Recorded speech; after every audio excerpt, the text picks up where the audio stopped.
bagaimana Ibu perasaan hari ini melihat adik-adik siswa yang begitu antusias toh? Pendidik, orang penuntun jalan untuk orang semua di sini. Kayak padang mesti pilih semansa. Visi dan misi ibu untuk semansa ke depan. Ya. Apa yang Mansa boleh kasih? Tujuannya adalah untuk mencerdaskan kehidupan bangsa. Pertama, anak muda suka lokasi sekolah yang strategis. Oh, Terwujudnya sumber daya manusia yang beriman dan berilmu.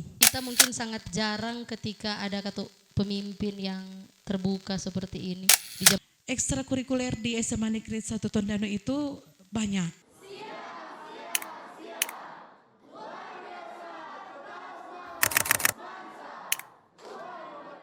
Yang kita mau tanya pertama, bagaimana Ibu perasaan hari ini melihat adik-adik siswa yang begitu antusias toh? Ya, kalau ditanya perasaan, senang, bangga, ya. Bangga. Ya, karena mengikuti kegiatan ini yang sangat mengedukasi untuk kalian. Ini poin plus untuk anak-anakku sekalian. Oh, jadi ini memang kegiatan DP tujuan untuk mengedukasi seperti yang Ibu bilang. Dan mungkin ini kesempatan yang langka ketika orang boleh berdiskusi sama-sama Bu hari ini. Dan sebelum kita mau masuk di beberapa pertanyaan yang akan orang diskusikan, kita mau kasih kesempatan dulu Pak teman-teman siswa yang mungkin ada yang mau sampaikan Pak Ibu Kepsek, toh Kang. Sebelum orang mulai, ada beberapa atau mungkin mau isi hati dang. Yang selama ini belum tersampaikan for Ibu Kepsek, ada? Ada?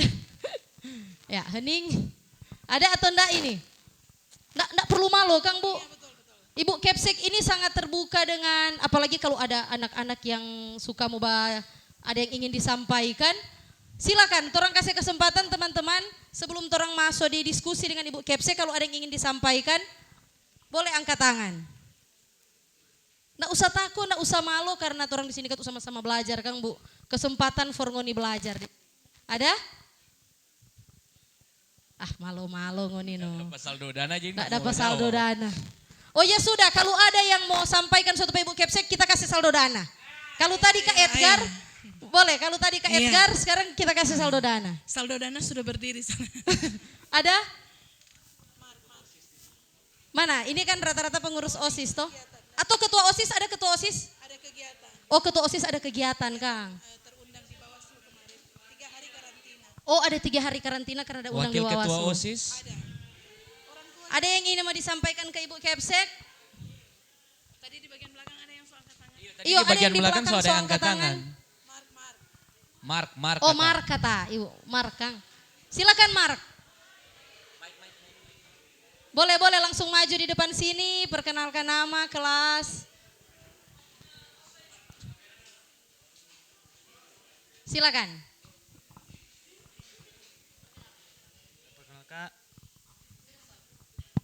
Perkenalkan, nama saya Mark Sumele, saya dari kelas 11-1. Jadi yang ingin saya sampaikan pada Ibu Beda Sakul, orang kepala sekolah, terima kasih banyak karena sudah jadi sampai kepala sekolah yang paling terbaik yang sudah pernah kita lihat. Karena Terima kasih. Ibu itu sudah menjadi kepala sekolah yang paling terbaik untuk orang semansa, satu keluarga semua. So jadi orang pendidik, orang penuntun jalan untuk orang semua di sini. Jadi saya mengucapkan banyak terima kasih untuk Ibu Abela Sakul, orang kepala sekolah yang tersayang. Oke, jadi terima kasih kepada orang, kita tangkap DP akhir, terima kasih kepada orang kepala sekolah tersayang, bukan main. Memang. Terima kasih anakku tersayang. Yo. Jadi teman-teman, kita mau disclaimer kalau ini semua ada settingan ya. Jangan teman-teman pikir katut orang so coaching lebih dulu. Jadi selama di sini orang nggak ada settingan apapun dan itu berarti dari hati Bu. Toh? Orang nggak biasanya kan kaget orang suruh atau apa kan kalau acara begini DP pandangan seperti itu toh. Cuma tadi siapa Mark Kang. Kita rasa Mark ini Bu mewakili DP teman-teman siswa yang lain. Nanti Mark kasih nomor WA dengan nama Pak Kak Wanda nih. nomor WA, nomor dana. Oke.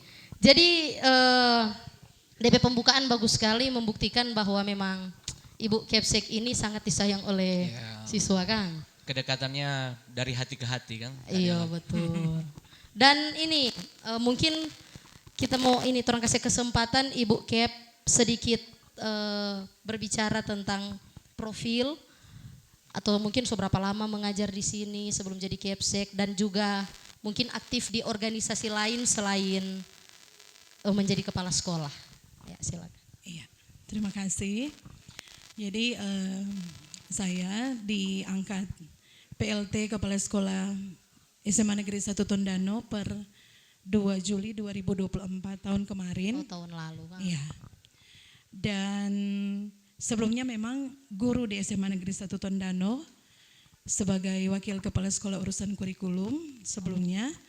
Dan sebelum wakil kepala sekolah adalah pembina OSIS. Beberapa tahun, tapi tugas utamanya adalah sebagai guru.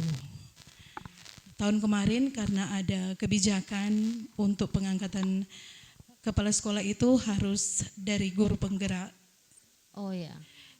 Saya mengikuti guru penggerak dan lulus tahun 2023 angkatan 8. Sehingga memenuhi syarat untuk di PLT kan menggantikan kepala sekolah yang pensiun per 1 Juli 2024.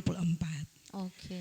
Kalau dari organisasi sampai saat ini belum ada yang mengganti. Saya adalah Ketua Musyawarah Guru Mata Pelajaran Ekonomi Kabupaten Minahasa.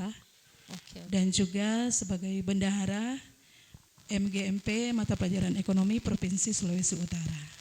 Tapi ketika dijadikan PLT kepala sekolah, otomatis saya beralih ke organisasi MKKS, Musyawarah Kepala-Kepala Sekolah, dari MGMP ke MKKS.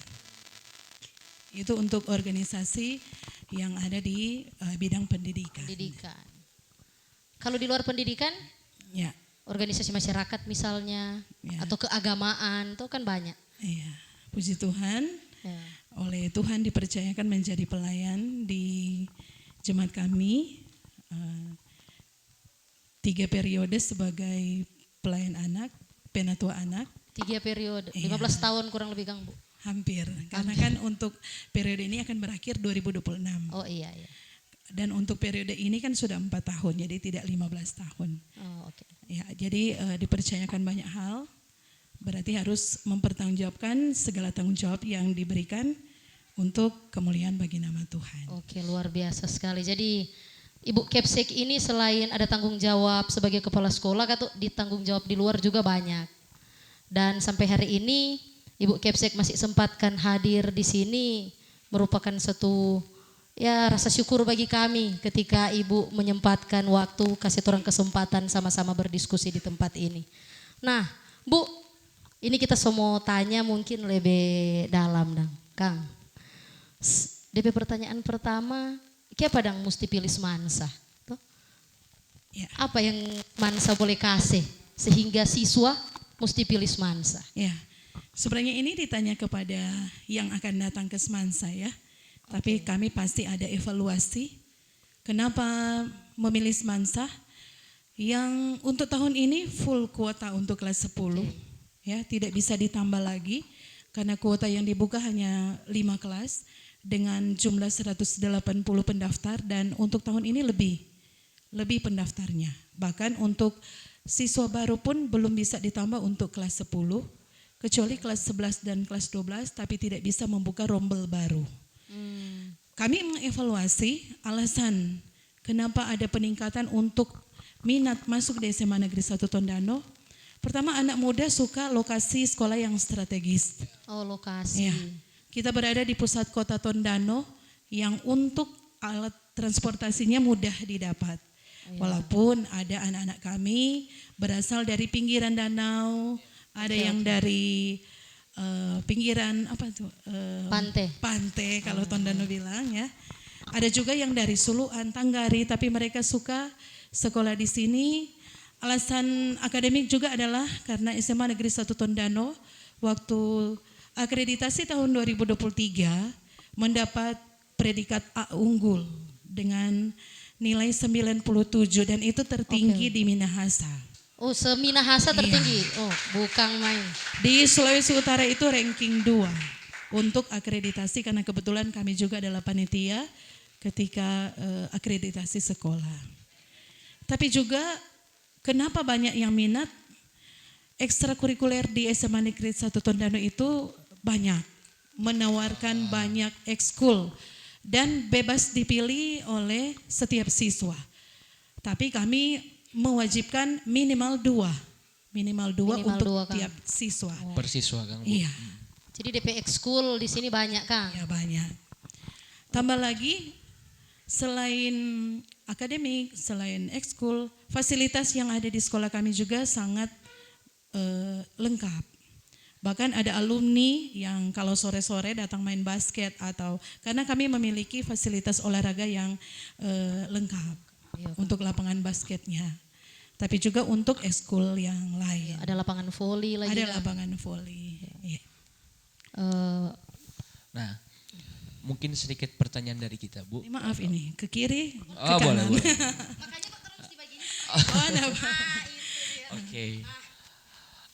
Ibu belum lama menjabat menjadi PLT Kepala Sekolah ya, Kang. kurang lebih 1 tahun. Kurang lebih 1 tahun. Kira-kira Bu, untuk ketika Ibu setelah menjadi PLT, visi dan misi Ibu untuk Semansa ke depan. Ya.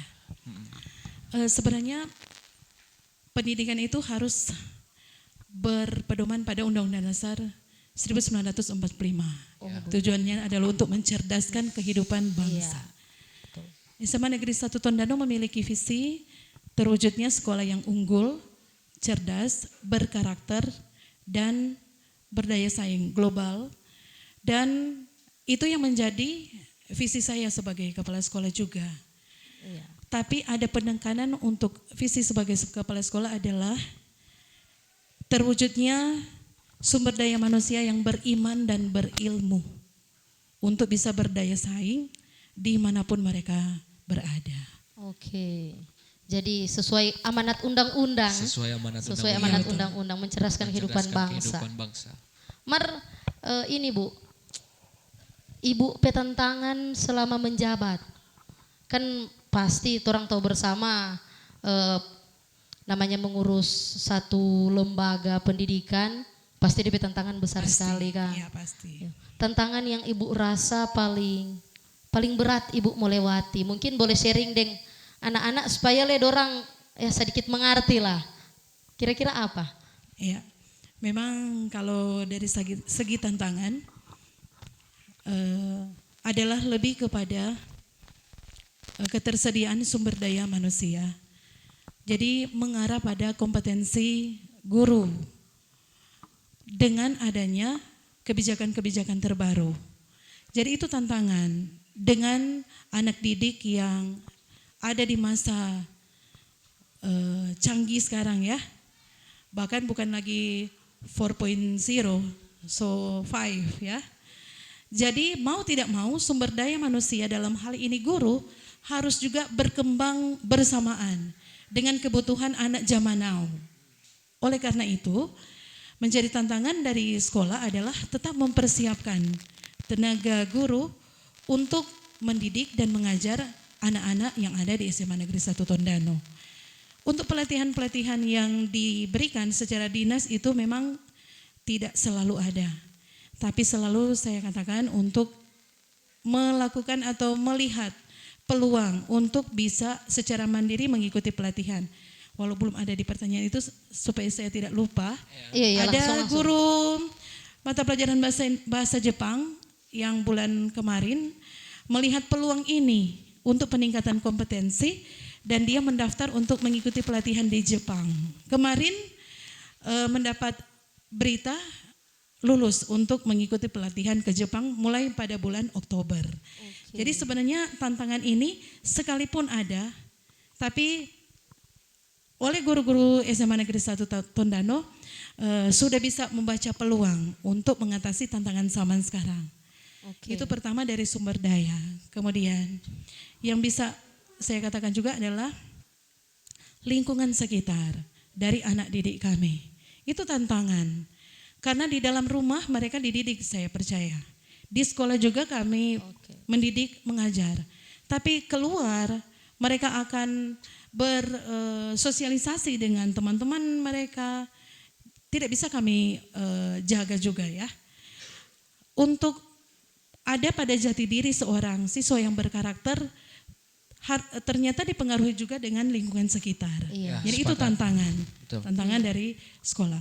Kalau segi fasilitas itu luar biasa, ketersediaannya difasilitasi oleh pemerintah. Jadi paling besar adalah tantangan di luar ketika pendidikan mereka selesai dari lingkungan sekolah. Oke. Gitu. Ya. Betul sama yang Ibu udah bilang tadi bahwa ada keterbatasan dari pihak sekolah, mungkin dari segi waktu, Kang. Karena Ya, betul. untuk jam saja itu anak-anak lebih banyak menghabiskan waktu di luar, Kang. Nah, Bu, tadi kita sempat tertarik dengan Ibu penjelasan tentang ekstrakurikuler yang banyak di sekolah ini. Sejauh apa pihak sekolah mendorong atau teman-teman siswa yang punya potensi lebih di ekstrakurikuler yang ada? Iya. Jadi kalau di SMA Negeri 1 Tondano ekskul itu biasanya itu ada guru pendamping. Guru pendamping yang akan menginventarisir minat bakat dari para siswa sehingga dibantu oleh pengurus OSIS siswa, mereka akan mengidentifikasi minat bakat siswa ini sehingga tidak ada yang terlewati. Karena kan tadi saya sempat Jadi bilang semua siswa sama, Kang? wajib minimal 2 ekskul. Jadi minimal 2 ekskul untuk tiap siswa. Iya.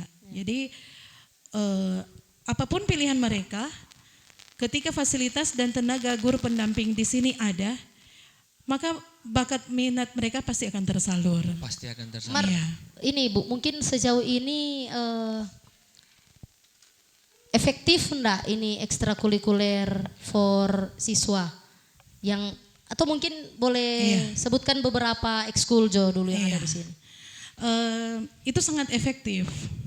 Contoh, kemarin pengumuman untuk O2SN karate, Oke. anak kami diutus ke tingkat nasional untuk tahun ini atas nama Omega Rondonuwu.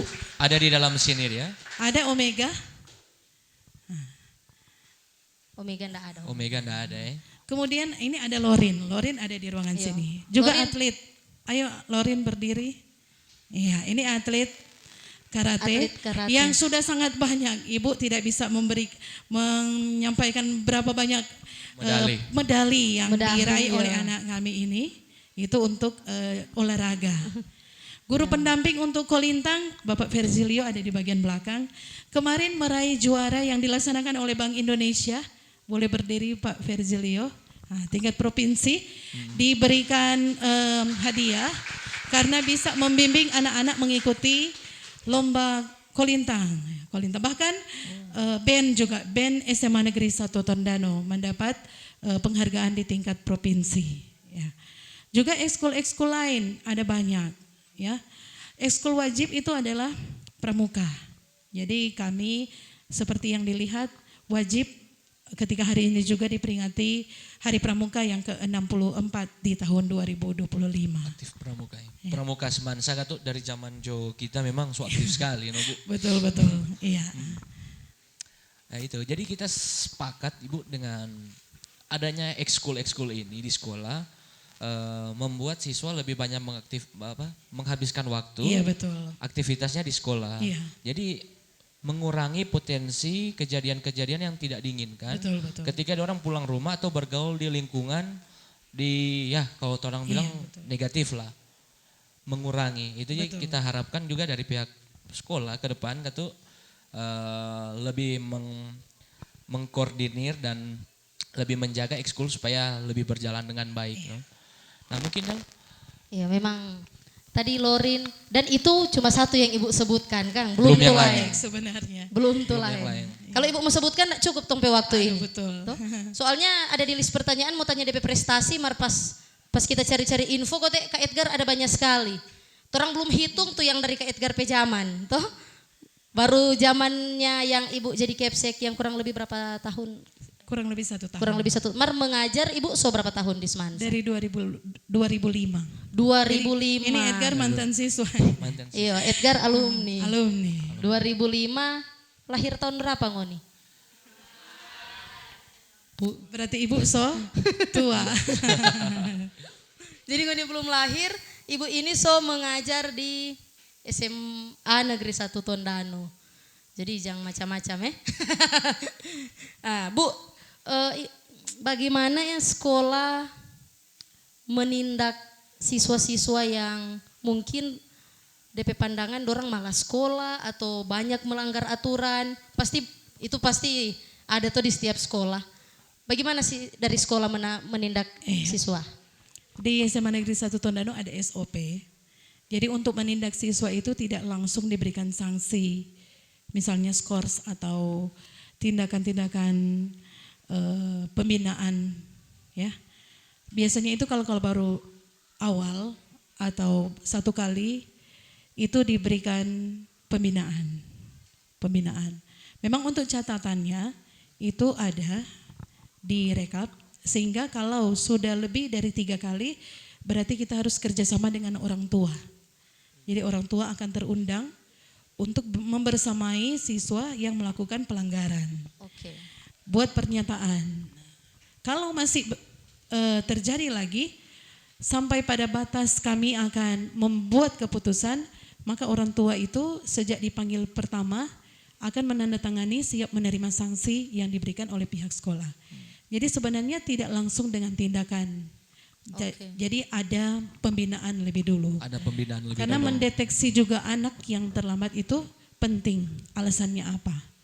Iya. Saya katakan tadi, kalau cuma masalah terlambat, saya secara pribadi tetap akan bertanya, lokasi tempat tinggalnya di mana? Kalau misalnya ada yang di bagian jauh, yang transportasinya terkendala, mungkin itu kita bisa berikan solusi, atau misalnya masih ada pembinaan-pembinaan berlanjut karena itu tidak disengaja. Tapi kalau ada perbuatan-perbuatan pelanggaran-pelanggaran yang disengaja, berarti itu harus melewati prosedur yang disiapkan oleh pihak sekolah, seperti yang saya katakan tadi. Kalau sejauh ibu menjabat sampai saat ini, sudah pernah terjadi enggak kasus untuk siswa yang lewat dari SOP? Langsung ke sampai ke orang tua kan, Iya. panggil orang tua. Iya, sudah. Tahun lalu pernah, karena itu sudah melewati beberapa pembimbingan, pendampingan, bahkan kesempatan, ya. Mungkin itu bukan, bagi saya bukan vonis, ya, tapi mungkin memberikan kesempatan untuk sekolah di tempat lain. Karena mungkin suasana atau iklim belajar yang dimau atau disukai oleh anak tersebut bukan di sini. Jadi orang tidak boleh menutup kebebasan anak untuk sekolah di tempat lain juga. Tapi sekali lagi itu lewat prosedur. Selama saya menjabat satu orang yang sesuai dengan kesepakatan orang tua untuk pindah ke sekolah lain, melanjutkan pendidikannya. Berarti secara tidak langsung itu adalah pilihan anak itu sendiri maupun Dan orang keluarga tua. kan? Iya. Waktu ibu mengambil keputusan untuk mengeluarkan atau memindahkan siswa tersebut, apa tidak ada intervensi dari pihak keluarga, Bu? Di bagian awal sebenarnya ada permohonan.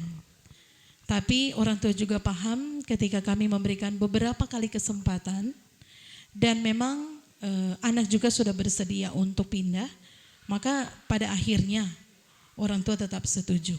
Bahkan kami merekomendasikan sekolah, kami punya hubungan kerjasama dengan sekolah lain, jadi anak dan orang tua pada akhirnya setuju. Dan bersyukur tahun lalu dia lulus di sekolah itu, jadi sudah selesai. Iya. Mungkin kayak ketuk batahan di sini kok enggak lulus tuh Bu. Atau DP cewek dari sekolah lain, bisa jadi. Masuk akal lagi. Ya. Oh. Bu, torang ketuk percaya sebagai manusia tentu saja banyak sekali torang kekurangan lagi Kang dan keterbatasan, dan mungkin ada hal-hal dari kebijakan sekolah atau guru-guru yang lain atau mungkin ibu sendiri yang mungkin menurut siswa ataupun orang tua sedikit dorang tidak setuju dang.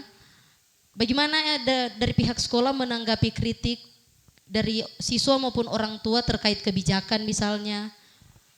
Apakah itu diberikan ruang bebas atau seperti apa? Iya. Kalau di SMA Negeri 1 Tondano, sejak saya menjabat, saya membiasakan untuk orang tua itu adalah mitra. Oke. Mitra. Jadi di tiap kelas itu pasti ada grup dengan orang tua. Dibentuk oleh wali kelas masing-masing. Sehingga kalau ada kritik, sebenarnya kalau kritik itu bagi saya adalah hal positif. Karena bisa dievaluasi untuk diperbaiki ke depan. Asal itu kritik yang membangun. Kritik yang ada solusinya lebih jempol lagi. Dan untuk rapat orang tua secara umum, biasanya saya panggil itu. Apalagi kalau ada hal-hal yang mendesak. Contoh, memang dalam waktu dekat ini akan ada pemanggilan orang tua rapat koordinasi. Karena contoh juga untuk pemanfaatan, maaf ya, mungkin di luar konteks, pemanfaatan dana operasional sekolah, saya menerima masukan dari orang tua juga karena mereka adalah mitra. Jadi sampai sejauh itu Iya. sekolah terbuka untuk Terbuka. usul-usul. Kami pampang di slide untuk pemanfaatan dana BOS itu dilihat oleh orang tua, sehingga kalau ada masukan, ada usulan, kami tampung untuk dimuat dalam program sekolah. Oke. Jadi kalau ada kritikan dari orang tua, dari siswa, kami welcome.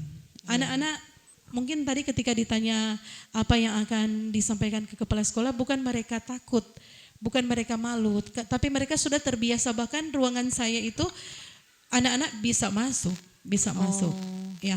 Oke. Walaupun sebenarnya ada penjenjangan ya, ada wakil kepala sekolah yang menangani, ada staf wakil, ada guru BK, ada wali kelas, tapi kami tidak membatasi. Kalau ada yang mau memberi saran kritik, kami welcome. Karena itu akan membangun SMA Negeri 1 Tondano lebih hebat lagi. Oh, luar biasa. Berikan tepuk tangan. Ibu. Ya. Karena sangat menurut kita mungkin sangat jarang ketika ada pemimpin yang terbuka seperti ini. Di zaman sekarang enggak bisa terong pungkiri toh. Tadi yang kita datanya enggak bisa teman-teman siswa enggak sampaikan karena memang ternyata mungkin so biasa Kang atau dorang so sampaikan lebih dulu Kang, Pak Ibu Kepsek sendiri. Lanjut pertanyaan ini Bu yang kita penasaran, mungkin lebih umum sebagai pendidik atau orang yang ya cukup lama di dunia pendidikan. Kalau ada satu hal yang menurut Ibu kurang efektif dalam sistem pendidikan dan bisa dirubah, kira-kira itu apa? Ya, kalau sistem pendidikan bagi saya sudah bagus sistemnya ya. Sistem, oh ya. Saya akui sistem pendidikan di Indonesia itu sangat bagus. Jadi kalau untuk ide perubahan itu sampai saat ini belum ada yang begitu urgent untuk dirubah karena sampai saat ini bagi saya sistemnya sudah bagus. Ya, mungkin begitu. Oke. Jadi percaya dengan sistem pendidikan yang sudah diatur oleh pemerintah dan mungkin DP sisa sama-sama orang maksimalkan Kang. Ya, makanya saya tekankan tadi sistemnya sudah bagus. Ya. Saya kira orang yang akan melaksanakan itu yang bisa berargumentasi atau bisa memberi kesimpulan ya. Apakah itu benar atau tidak tergantung pemimpinnya. Karena sistemnya pada dasarnya bagi saya sudah bagus. Oke. Nah kalau dari pihak sekolah sendiri kira-kira bagaimana menyesuaikan dengan sistem pendidikan yang misalnya tiba-tiba saja berubah atau ada yang baru, mungkin seperti itu. Iya, seperti saya katakan tadi sesuai dengan perkembangan zaman, mau tidak mau, siap tidak siap ketika ada perubahan harus cepat menyesuaikan. Harus cepat menyesuaikan. Harus. Ya, betul. Termasuk dengan kesiapan guru pengajar, tenaga kependidikan, tapi juga untuk lingkungan sekolah untuk anak-anak kami. Jadi harus tidak boleh tinggal di tempat, harus bergegas untuk bersama mewujudkan sistem pendidikan yang ada di Indonesia. Oke. Nah, So banyak sekali tong dapat cerita. Ada yang mau tanya Pak Ibu Kepsek terkait yang orang so bahas tadi? Ada? Yang berani bertanya? Ada? Belum Kang. Abis ini orang mau berkenalan dengan orang PKK yang lain yang akan sama-sama berdiskusi dengan Ibu Kepsek.